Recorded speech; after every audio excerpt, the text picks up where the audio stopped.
So yeah, like I was mentioning, we held a contest for the most interesting simulations and visualizations. This star picture is not one of them. That's just some of my fun astrophotography work. And we had so many good entries though that we had to break it into two categories because we couldn't just pick one winner.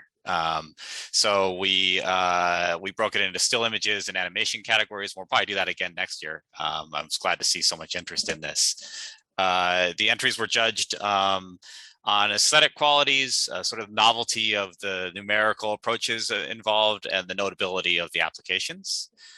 And we're going to take, we got a lot of really good pictures and animations out of this. So we'll absolutely be featuring those on the webpage. And we've got a couple of winners who are going to receive MFEM t-shirts. And we did not let any Lawrence Livermore MFEM team members receive the t-shirts because they already have them. So, but you'll see some of their work there anyway. Okay, so the second runner-up for still images, if I had a drum roll, I'd go ahead and play it, is, yeah, there we go. Hennis Hedjuk from Dortmund University. He did a compressible Euler simulation of Mach 3 flow around a cylinder in 2D. In particular, we thought this was one of the more aesthetically pleasing images here. Honestly looks like an abstract art painting. Congratulations, Hennis. Congratulations. And the runner-up for still images is Carl Schultz from University of Texas. Did compressible Navier-Stokes simulation of gas injection in a cylindrical plasma torch. The simulation is resolving two large vortical structures in red and blue traveling in opposite directions. That looks like a really interesting and difficult simulation. I was quite impressed with this. So congratulations, Carl. Very nice. That is really, really nice.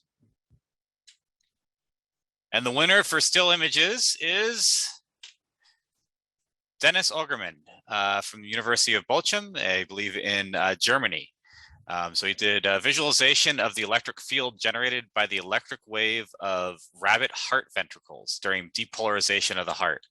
Ventricles are embedded in a passive conducting volume. This model is an experimental setup for the investigation of QRS waves in electrocardiograms emerging from the electrical activity of the ventricles. So, as someone who, did my thesis research in electromagnetic simulation, I am happy to see an electromagnetic simulation win the prize here. I thought this was both aesthetic and an interesting and challenging problem. It's also a very camera-ready application. So congratulations, Dennis. You want to say a word or two about this? So yes, first, thanks for putting me here on the stage. Also, I'm happy that MFEM is an open source software which I can use for my PhD thesis, because without MFEM, I don't see that I can run these large simulations, because I have billions of degrees of freedom to solve for, and just thanks.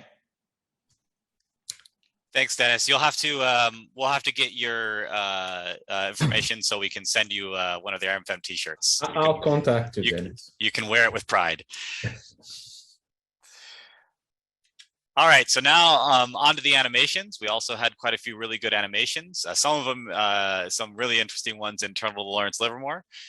So the second runner-up for animations is Will Pasner from Lawrence Livermore. He did an inviscid Kelvin Helmholtz instability using high-order invariant domain-preserving discontinuous Galerkin methods with convex limiting, and that turned out gorgeous. I love how the screen is split with the two different rendering methods. I'd put that on my wall for sure. It's awesome. And the map behind it is also. Oh yeah, absolutely. We could do an image of this on the wall with some equations like hiding in there. That'd be really cool. It's like an artwork. All right, and the runner-up for the category of animations is Vladimir Tomov from Lawrence Livermore. He did a compressible Euler simulation of blast waves in the Lagrangian frame on the MFEM logo.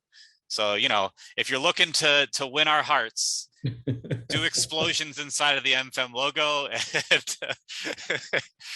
and we'll owe you a beer, basically. Just in case folks missed that, these elements, how deformed these elements is just amazing. Yeah, go ahead and squint at those high order elements. They're pretty impressive. Yeah. It's crazy impressive that those have not tangled. Okay, and finally, the winner for the category of animations is Tomas Horvath from Oakland University. He did incompressible flow around a rotating turbine. He's got a fluid rigid body simulation using space-time embedded hybridized discontinuous Guerca discretization. I'm personally curious what the mesh looks like in this one and how the mesh evolves. I think this is a really beautiful simulation solving a real problem. There's definitely some trickiness going on in there. And I'm really interested to see that. Thomas? You want to chime in, Thomas, and tell us a few words about this? Thank you very much, guys. I can put a website if I manage. I have a video on my personal website about the mesh movement. Oh, really? Oh, I'll be looking at that then. So on my website, I just put it into the chat. There is a gallery section. And in the gallery section, if you go down, there is the mesh movement side by side with a previous version of this video, but it's there. So I'll be checking that out when I'm not sharing the screen for the. That is super cool. That's excellent. Thank you. Excellent. Well, thanks for entering, and actually thanks everyone for entering the simulation contest.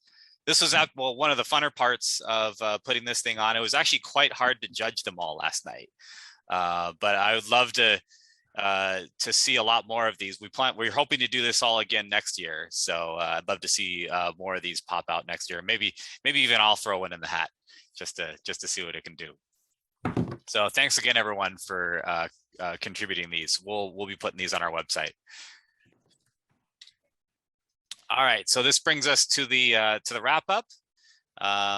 Just a few loose ends to tie up before we let you all go and rest a little bit after a long day.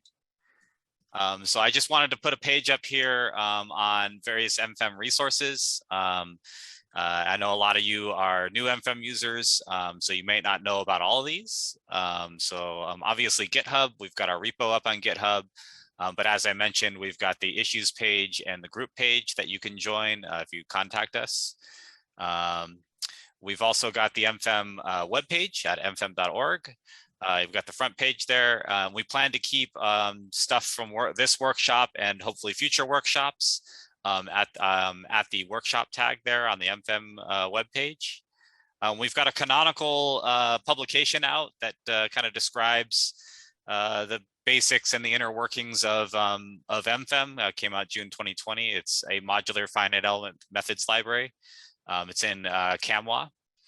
For June 2020, and we also have a publications page on our webpage with dozens and dozens of publications related to MFEM and the work we do.